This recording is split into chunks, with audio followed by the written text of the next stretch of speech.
Welcome back across space and time into the realm of the universe, the quadrants that we know as the captains. Of a mess in the holodeck. I'm going to need a mop, so we need to get into this. Yeah, let's get right into it. We're going to talk about the season 2 finale of Picard, but we are so excited. Admiral Annie from Talk Trekkie to Me podcast. Hello, good evening. Hi, thanks for having me. Thank you for joining us. And of course, you may remember him from our previous episodes where he was gracious enough to bring us his presence. Admiral Jason with his triple. Welcome. How are you guys? How are you? Doing well. Glad to be back. Oh, we are glad to have you back. Glad to have Admiral Annie joining us this week. Very exciting. It's an amazing time to be a Star Trek fan. Indeed, it is. It's an amazing space to join you in this Captain's Quadrant to talk about Star Trek. And we're going to kick it off with the season finale of Picard Season 2. And we're going to hop right in already to the episode summary. It's already over. Yeah, I feel like we it went by so fast. Yeah, it's amazing. Well, I'm going to start it off with the episode summary. This is episode 10, Farewell. With just hours until the Europa launch, Picard and the crew find themselves in a race against time to save the future. And that's it. Wow, that's it. It was a very short and sweet. Short and sweet. Like, and then that was it. No more. Something happened. Yeah. This was a very emotional episode. There were a lot of really standout great moments in this episode, but to me, I felt like because they had to wrap this up so quickly, in such a short amount of time, because they kind of like wrapped up everything last episode, and it was just the little strings and tethers that we needed to wrap up. But I will kick us off into the pros and cons. All right, pros and cons. There we go. And let's have our guest, Admiral Annie, kick it off. What were your pros for this episode, Admiral? Pros and cons. That's a great question. So, pros, where I feel like we've wanted kind of to bring everything together all season. For me, this season was a little bit more disjointed than season 1 for some reason, just the way that I viewed it. Where I feel like this episode, for sure, I feel like this is the first episode where it was like, okay, like everything's coming together. Like before, I feel like they kind of kept us on the edge of our seat. Like, where is this going? What is happening? Especially with like Girardi and the Queen. That was like big drama, especially when they go to 2024. That was another huge amount of drama. Like, how are they going to get back? What about La Sirena? So this episode really kind of brought all of that together. I feel like we got a little bit of closure, which was good. We tied up kind of the Soong timeline. Amazing cameo by Wesley Crusher. That made my day. Yeah, that is the highlight. That was the highlight. That they brought him in. Wesley Crusher. So, I mean, you guys don't know me or anything, but Wesley Crusher was like my first like teenage crush as a little nerd. Oh, wow. Same here. Yeah. So getting to see Will Wheaton on the screen again was so special, especially because we got to see so many other members of the Next Generation crew throughout seasons 1 and 2. And I feel like that just brought it home, and amazing job keeping that a secret because I don't think anyone had any idea. No. Will played us. Especially with Wesley Crusher, there was a bit of backlash that he wasn't named in the season 3 cast. Exactly. They named all the original Next Gen. His name wasn't there. Now we know why. Wow. Yeah, now we know why. Yeah. Now we know. Admiral Jason? I apologize for this. I thought that if I held it would be quiet. I don't think the cat was very happy with this episode at all. No, I think he's got the cons of the list. No, I have thoughts. I mean, it was very emotional. I thought John Delancey killed it in this episode. Oh, yes. Him and Patrick Stewart. Absolutely. If this truly is the end of Q, I'm happy with it. I'm happy because I feel like Q has learned something. And that's something that I really never aside from a couple of episodes, that's something I don't think that I've ever really seen with this guy. I do think that it was rushed. I think it was unnecessarily rushed. And I think that's the most frustrating part, because we could have lost so much out of this season that ended up being, you know, of no consequence. The entire, I've griped about it before, but the entire storyline with the FBI agent went nowhere. And I hate to say it, because the actress did such a great job portraying Guinan, but Guinan contributed next to nothing to the plot and could have been deleted and would have affected almost nothing. And I feel that after an entire season of just spinning our wheels, they had to cram everything into one episode. And that just bothers me so badly, especially considering that this episode had so many genuinely beautiful, you know, meaningful moments in it. I just feel like they were compressed for the sake of, you know, arc-driven television. One of the things that I loved, and you guys let me know how you felt about it, was after everything that was going on, and you know, my biggest con for the episode was the fact that, unlike Star Trek 4, the time traveler stayed back in time, but there should have been ripple effects, right, from that. Because if he stayed in the 24th century, and I'm talking about Rios, if he stayed in the 24th century and they jump back to their current time, we still could have had a Captain Rios, but it could have been something else. But they didn't even like acknowledge who was the captain of the Stargazer then. Well, I think at one point, whenever I think one of the helm officer turned around one time and said, "Where's the captain?" And Picard ordered her, you know, stay on task. Yeah. So I think Rios just you know, just disappeared. I would be with a 7 of 9 show on Stargazer, though. I think that would be nice. Captain 7 of 9. I think that's where they're going to have to go. I think that's the only place they can go, since Rios doesn't want to come back, it seems. Lieutenant, please give us your pros. Yeah, for me, this episode, if you were looking at a graph, it'd go peaks, troughs, peaks. And we've already spoken about, you guys already spoken about the peaks with Wesley Crusher. Was a great little scene. Unfortunately, it felt tacked on. As much as it was emotional, it felt very much like, let's tie this thing up real quick and tie this character up. I hope that's not the last we see of him, because I thought he was amazing. I thought the Guinan coming in at the end was, again, just all about exposition. Let's tie this thing up as quick as we can. Yeah. Oh, I couldn't tell you what was going on. Yeah, as much as this episode was good, frankly, they did such episode 9 really didn't hit the mark for me at all. There was so much ground they had to make up to get me back where I needed to be emotionally to connect with the story. But in saying that, yeah, we got to see some farewells and some goodbyes. I love the fact Gerard is now a Borg queen. I think that kind of works well. I don't mind. I don't mind it for the purposes of this season. It'll be interesting to see how that moves forward, though. Because the Borg can't be trusted. Even if this is a hybrid Borg version, they can't be trusted. Surely they're going to do whatever they need for their species, not for what's good for the Federation.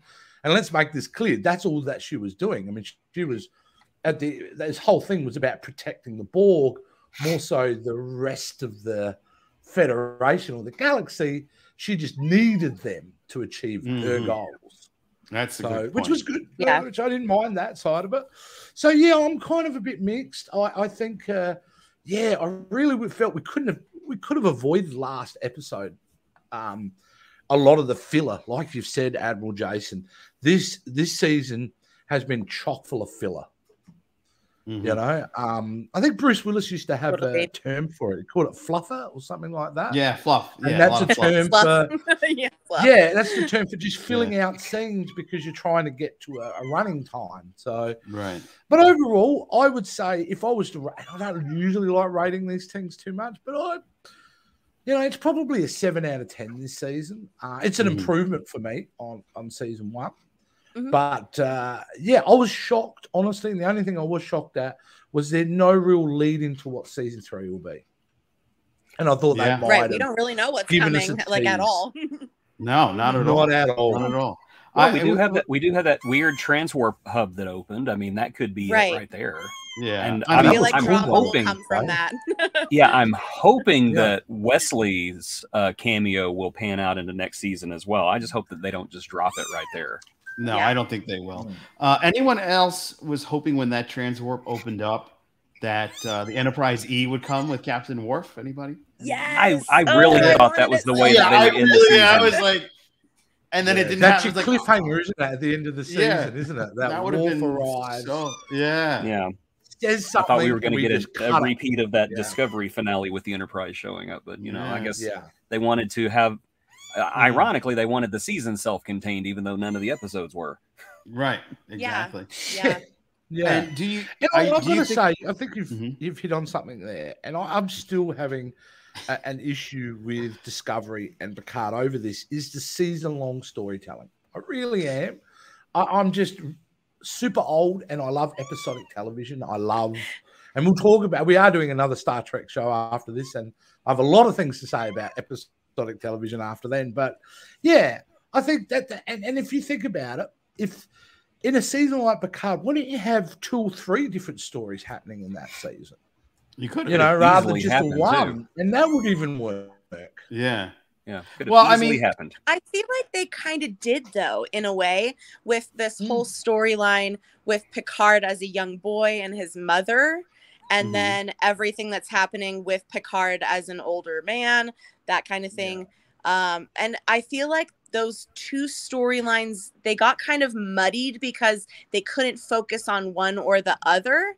And I feel like the storyline with Picard's mom and like what seemed to be like her mental illness kind of thing, kind of haunting them. And then eventually her hanging herself or suicide. To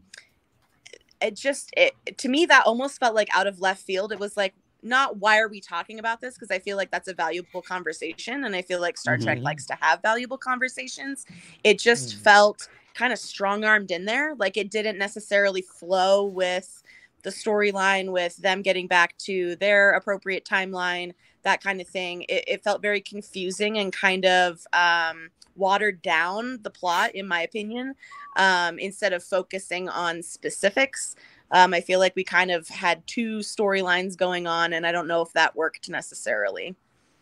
Good point. Very good point. What about the Rios storyline? If you look now at the season long of Rios, are we happy with that? I'm not sure where I sit with it. I feel like he was such a that was a con character. Yeah. And now he's gone. I feel like we kind of wasted that character in a way. Right. Like if we're not going to see him again, because one of the coolest thing about Rios in the first season were the multiple holographic versions of him. Right. That was so cool. And there's those scenes when they play off against each other were just so much fun. We got really none of that. I think it would have been a lot more. I don't want to say the word satisfying because I hate the fact that we're losing Santiago Cabrera because I think he's just such an incredible cast member. But if they would have played up what he was saying, that I never really fit in. Dude, you were captain of a starship at the beginning of this season. How are you not fitting in? You were literally in charge. But they didn't show it. It was almost like they just dropped these plot points with absolutely no forethought. I don't know. That's one of my biggest gripes is that so much just happened just to happen. So there was no setup. So in the Twitterverse, I've discovered that one of the writers behind Star Trek Picard and Strange New Worlds is none other than the writer that wrote Batman and Robin. Akiva Goldsmith. Yes. Yes. But he also is an Oscar award-winning screenwriter. Exactly. But on the other hand, he also wrote Batman and Robin. Right. Exactly. It's so. And I feel like I don't think he wrote in the bat nipple or anything like that. No, that was Joel. That was old Joel. But I feel like Joel. Now he has gone on record and apologized for it. So we gotta give him props for that. Yeah, we gotta give him that. But I feel like we've got that kind of storytelling where he has some really great moments and then sometimes he just drops the ball. So I felt like I think it's a hard thing to do too, because you've got a well-loved franchise in the Next Generation. A cast that we've not only seen in 7 seasons, but across four films. Yeah. And the Family Guy cameo. And you've got to kind of make those characters kind of work. Yeah. Yeah. So I just it got the wasn't an mental easy image of one Wesley to do. going, I want a cheeseburger. No, I want a hot dog. No, I want pow. You're going to get what you like. Yeah. So yeah, look, overall, I mean, like, it's an improvement. Yeah. I think everybody, though, is really geared up for the next season. I suppose that really brings us into future speculations, doesn't it, Captain? Yes, please. Absolutely. Future speculations. I'm having a bit of lag here with the. Here we go. My favorite Star Trek character, Garrick. Same. Absolutely. I don't know what that says The about Deep me. Space Nine crew at 99% strength is Garrick by himself. Yeah, exactly. Exactly. Oh, I miss Garrick. Andrew Robinson is just a fantastic actor and So such a gentleman. If you guys have ever gone to a con and he's there, make sure you take the time to say hello. Such a guy. Such a great guy. So yeah, moving on to season 3. Where are we going from here? They wrapped up the Let's whole find thing. out for the Admirals. Yes. What do you guys think? I'll start with Annie. And what is your future speculation for season 3? I am terrible at like future gazing and making predictions, but with this transwarp hole that we've got going on, I foresee major drama with that. I don't know if they're going to bring the Borg into the storyline in season 3. I think that would be interesting to see, but I kind of, for some reason, I feel like they won't. Like, I feel like that was so much of this season that maybe they'll move forward from that. Would love to see more on Picard and Laris. We ended the season finale with them standing together, and I think that would be cool to see if we're exploring love storylines and all that, the romance. I really enjoy her as a character, like as kind of a background character. I think she's cool and I think she's interesting. So I think it would be neat to see more of her. I don't know. I feel like we had so much with Rios and now he's in 2024 or whatever. So I'm like, where do we go from here? Or maybe we can get his great grandson. No hints. They gave us 0 hints. So yeah. I think you're right, Captain. I think we are going to see him in the future. Because as we know in the Star Trek universe, every ancestor looks exactly the same as the previous generation. That's how it works. Yeah. We're all carbon copies, right? Admiral Jason? Oh, I think that the transwarp gate is definitely going to be the driving force of season 3. And if it's not, I don't know. I don't want to say I'm going to quit because I'm going to watch it because it's going to have the TNG cast in there, but I will be very upset and I will be complaining every day on the internet about it. I would come here and do that. I like cyclical storytelling. So, and knowing that this will be the last season of Picard and knowing that this will probably be the last time we ever see Patrick Stewart as Picard, I don't know. I would like to see it, tie into something from the beginning. And one thing I've always wanted to see them address is the conspiracy aliens.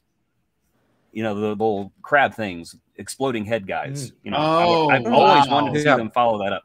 I don't think that's going to be what it is, but that's me. I thought that's what Species 10C on Discovery was going to be too. Yeah, I did too. Yeah. This big huge deal about that. It's going to be them. No, it's never them. It's never them. It's like it's like that old show House MD. It's never Lupus. Well, it's never the conspiracy aliens either.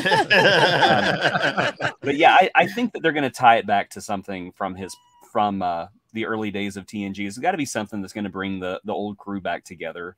What it is, I have no idea, but I know it's got to be linked to the transwarp hub. It's got to be linked to Wesley Crusher. Please let it be the Travelers. Come on back, Wesley. Please. We want to see more Wesley. And I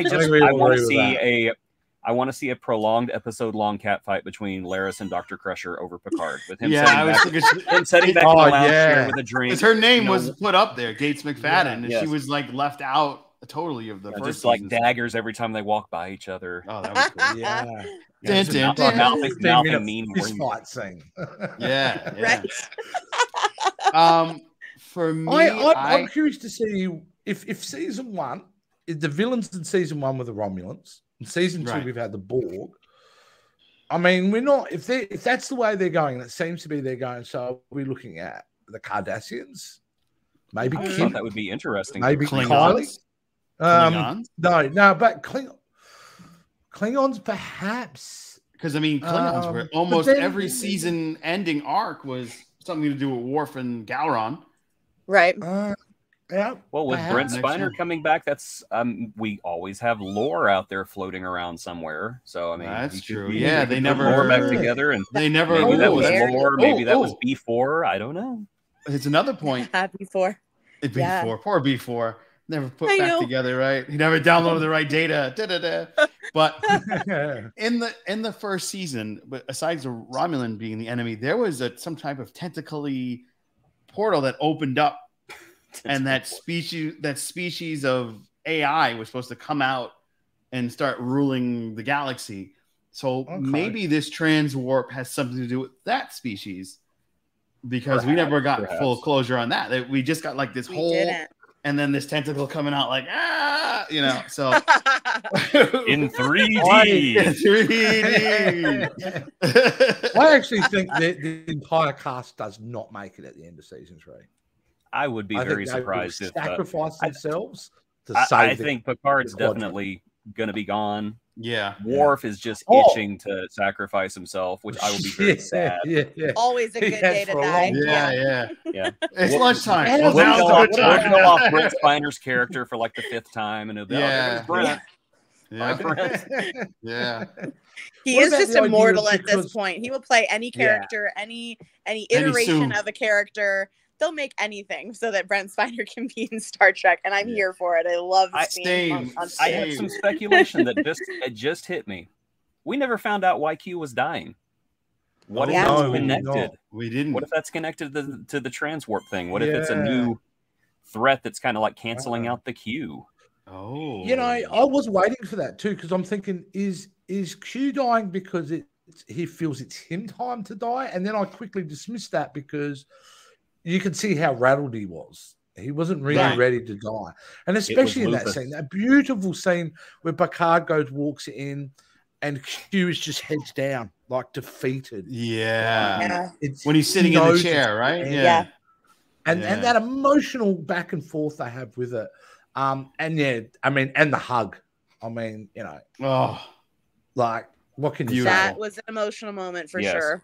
Yeah. I think Q telling Picard, you matter to me. Yes. And all I don't want you to die alone. And all I could think about was Data saying, your relationship has always been that of a master and his beloved pet. That's all I could think.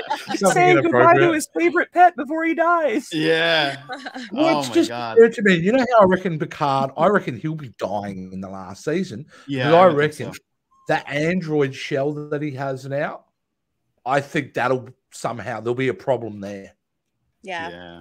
And he will be on his last journey. So that body that he thinks that was going to take him for the next 20 years, nope. It's got an expiry date. Yeah. It rips open and he becomes Gundam Picard. I'd be down with that. I'm here to see Gulma Set. We have to talk about that time that you told me there were 5 lights. There are 4 lights. Engage this bitch.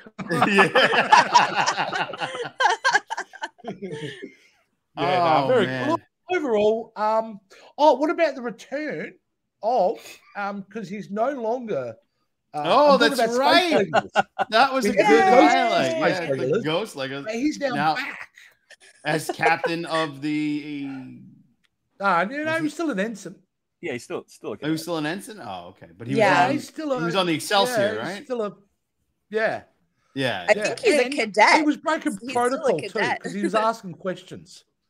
Oh, you're right. Yeah. Well, I think coming back from the dead is kind of a big deal. I think we should give him a pass on that. Yeah. I don't know. Oh, well, you're a nice admiral. Yeah. That's why Why does this always happen to like the Vulcans and the Romulans though? Like we had Spock return from the dead. Now we have Elnor. Like this is just like a Vulcan Romulan situation that happens. Like they should really just like start to expect it. I might, just so we know, I might die, but I'll be back. Don't worry. Exactly. Yeah. They should just handle it like Lower Decks did. Just have them show up and it's like, what happened to you? Don't ask. Yeah. Just like what's that show with the Bajoran on Lower Decks? Oh yes, exactly. The Shacks came back. Don't ask. Yeah, don't ask. Oh man, well, I mean, have never faced the Black Mountain. I'm super excited to see where we go for season 3. Super sad that we're going to end the great characters that we've loved for the last 30 some odd years. But, you know, everything has to come to an end. But what better way to end it than with family? And that's us, the Star Trek family. So I know that you guys are out there loving every minute of this. And, you know, yes, not everything is perfect, but we do have what we've missed for so long. And that's the great world of Gene Roddenberry's Star Trek. So I'm super excited for it. And I hope you are too. And I hope you come back and join all of us for more trekking, as we will then jump into Strange New Worlds. So we're going to sign off on this episode, but follow up with us like in a couple of minutes. So time is relevant. And I'm going to sign off. Thank you so much, Admiral Annie. Be sure to download the Talk Trekkie to Me podcast and hear more from her.